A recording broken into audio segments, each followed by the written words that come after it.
Today we're going to be going through the history of one of England's most cherished rugby clubs. That's right, it's the Northampton Saints. This is a video that I truly enjoyed making because it gave me a big insight as to where the Saints originally started from to where they are now, being one of the best teams in Europe and being crowned champions of the Gallagher Premiership. So I hope you guys enjoyed this video as much as I enjoyed making it. So please make sure to like and subscribe, and let's get on with the video. Okay, so our story begins in the 1800s, more specifically the 1880s, when a young clergyman called Reverend Samuel Wathen Wigg, he started a rugby club for the boys at his St. James Church. It was originally called the Northampton St. James Boys School or something like that. It quickly became known, and they first started and became the Northampton St. James Rugby Club. And then they soon became, they soon got the nickname of the Saints because of their affiliation with the church. During those early years, the Saints, they played a lot of local teams. They pretty much played everybody that they could get their hands on. And while the resources were very, very low, especially considering the time, the time period, the time of history that it was, resources were very, very low. But it was the passion of the team, it was the passion of the club, of the players, that really, really drove the team forward and really, really helped them to improve. And then you fast forward to the 1890s, and they had already developed a team of hard-working, gritty players that really, really started to develop. And this is where their reputation started to get more and more and more. They started to get more notoriety, and they started to get noticed by a lot more different clubs and a lot more different people. And because of this this reputation that they built within the short period of time, they were soon invited to play in more competitive games, more competitive competitions, which really set the groundwork for what the Saints are today. It set the standards in place to really grow and, like I say, become what the Saints are today. The club even started to develop and produce its first English international players, and most famously is a player called Edgar Mobbs. Now, this guy, he represented England in the 1900s. He was a very charismatic, one of those players that were very much in your face and, very loud, very proud. And he was one of those players that is iconic. Now, obviously, I only hear from stories and I can only see from bits and pieces, but he was a very charismatic leader. Now, not only that, was his reputation really, really started to grow, especially after what he did in World War I, where, now, I don't know if this is true because I've heard bits and pieces while I was trying to do a bit of research for this video, but I do believe he was rejected by the army because of his age, but he still went on to lead a battalion into war because of just how much he wanted to defend his country, and ultimately ended up losing their lives in World War I. And to this day, Edgar Mobbs is still highly, highly regarded by the Saints fans and the wider rugby community because of what he did. And to right, he should be held, because this is a moment in history that will never be forgotten. And Edgar Mobbs will always be held in the highest of regards in the Northampton Saints history. Franklin Gardens isn't just a stadium. It is a symbol of their resilience.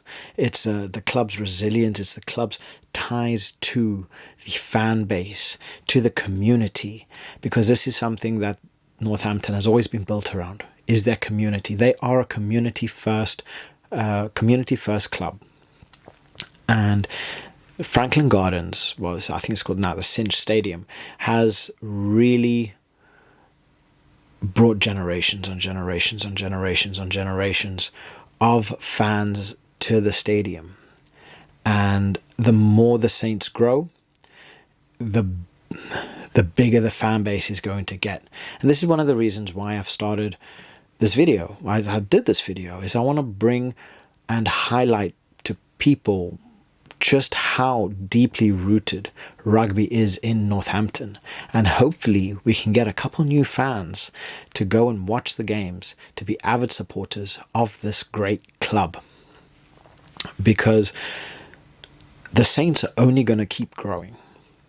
And they're going to need the support, the hardcore support, to really help drive them on to becoming one of the greatest clubs of all time. After World War I, the Saints, like many other clubs, had to rebuild. But in the 1920s and the 1930s, saw Northampton really establish themselves as a team that could compete with the best in the country. And this, I'd say the period of the 1950s became a particularly memorable time in history for the Saints, because they had a roster of players that would really go on to make serious contributions to the sport of rugby. Don White, one of the Saints' greatest players of all time, he not only led the team with distinction, but he also made a history in becoming the first ever official coach of England's national team, which he led with leadership and his tactical insights, which really marked the Saints as a club that is capable of producing not just skilled players, but visionary leaders, which would then help the next generation onto being better. The dawn of the professional era was the 1990s. Now, this was a major turning point for the Saints, because with the sport growing so much, the Saints really started to invest into their future by signing big name players and really bolstering its squad to start competing with the best of the best. And like I say, they started to want to compete with the best in the Premiership. And then the Saints officially joined the Premiership in 1994. And they very quickly made an impact. One of the most celebrated moments in Northampton Saints history was I believe it was in 2000. The Saints, against all odds, and I mean against all odds, they triumphed. And I believe they beat Munster in the European Rugby Champions Cup. They won 9-8. Now, what a game! This is something that obviously I hear stories about, and you can watch highlights from it. But this was such an iconic moment in the Saints' history, because this firmly placed them on the European map.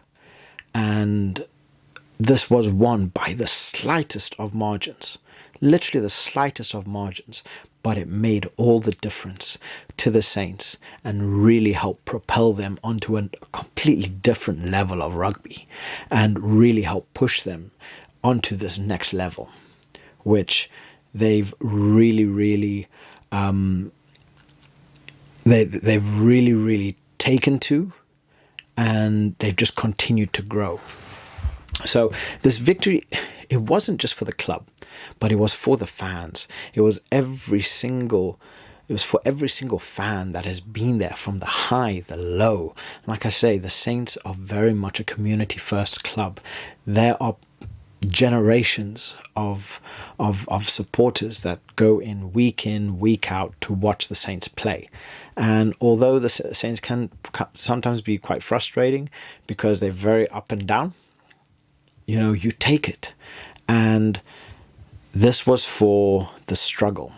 And you could really feel it with the fans, because any fan that you talk about, or any fan that you talk to, and you bring up that game, you see a twinkle in their eye, and it's really nice to see. And games like this, especially for the Saints, it showed determination. It showed not giving up, being the underdog, and still coming through. Like this is a bloody Disney story here, complete underdogs. And it also showed the rest of the world that Northampton can play ball with the best teams in the world. So we fast forward to 2014. This was another crucial moment in the Saints' history. They won the Premiership title along with the European Challenge Cup. This was such a crucial moment in the Saints' history because it really, really solidified them as one of the best teams in the world. They were being led by players like Tom Wood, Dylan Hartley, George North, and this team really played some of the best rugby that Franklin Gardens has ever seen. And this double winning season, it was more than just winning trophies. It really, really was.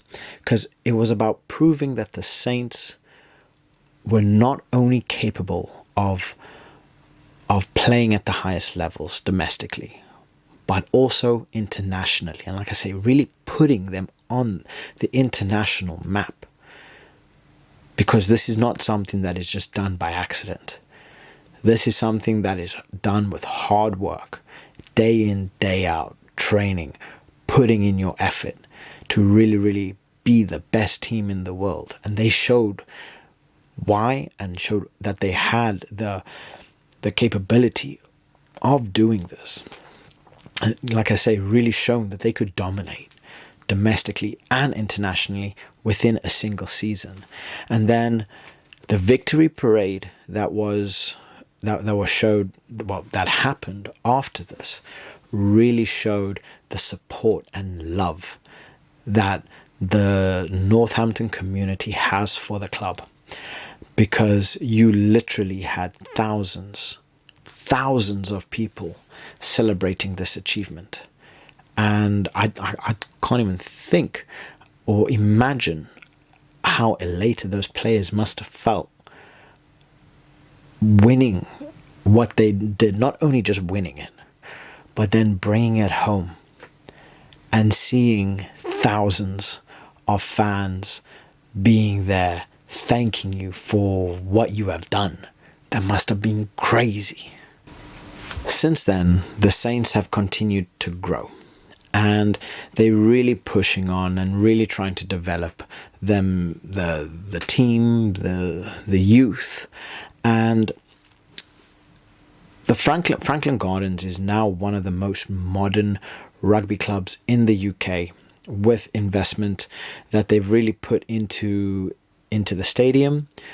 But the club has also heavily invested in development, because they see the future is bright, and to really put money and effort into developing the next generation is the way forward. I mean, you look at talents like George Furbank, Tommy Freeman, Alex Mitchell, all stepping up and bringing a completely different level of rugby to the game. And a lot of these people are now England internationals. They're all playing for the first team. So with new coaching staff, with young talent coming through the ranks, the Saints are really building towards an exciting team and an exciting future, because with their commitment to developing homegrown players and developing them under the the values, developing players with Northampton values, more specifically Saints values, is the way forward to really help push the team on and keep them at the highest level of rugby, because we are seeing talent coming from the Northampton ranks that are playing high level gritty football rugby with real skill, real ability, and they are still today producing England internationals. So, from the early days in the 1800s with Reverend Samuel Wigg into the rugby giant winning European championships, domestic championships, this is the story of the Saints.